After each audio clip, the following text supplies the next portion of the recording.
ঝিনাইদহে সমাজ কল্যাণ এবং মহিলা ও শিশু বিষয়ক উপদেষ্টা শারমিন এস মুর্শিদ বলেছেন, গণভোটে না ভোট দেওয়া মানে ২৪-এর বিরুদ্ধে যাওয়া এবং স্বৈরাচারের পক্ষে দাঁড়ানো। মঙ্গলবার দুপুরে জেলা প্রশাসকের সম্মেলন কক্ষে অনুষ্ঠিত গণভোট প্রচার ও ভোটার উদ্বুদ্ধকরণ মতবিনিময় সভা শেষে সাংবাদিকদের এক প্রশ্নের জবাবে তিনি এ মন্তব্য করেন। উপদেষ্টা আরও জানান, এই সরকার গণভোটে হ্যাঁ এর পক্ষে বলেই তাদের অবস্থান স্পষ্ট।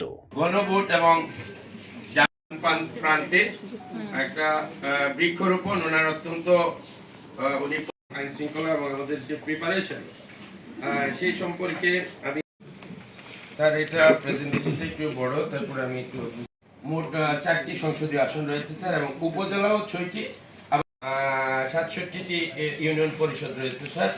এখন এই রয়েছে এগুলো স্যার ফ্র্যাগমেন্টেড, সবাই জানে 588টির অতিরিক্ত হিসাব এই ভবনের মানে ডিসি ভবনের পরিবেশের মধ্য দিয়ে একটা অস্থিতিশীল পরিবেশের মধ্য দিয়ে না এই বিষয় নিয়ে আমরা এখানে আলোচনায় এসেছি।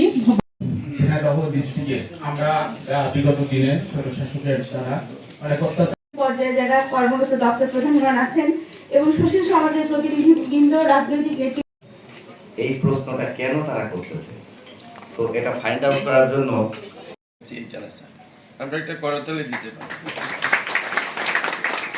নাগরিক ভোট দিতে পারে নাই। আমরা দেখেছি 2000 এখনো অনেক বেশি জানতেছি, কিন্তু যারা রুট লেভেলে আছে এখনো অত ভালোভাবে কিন্তু ক্লিয়ার হয়।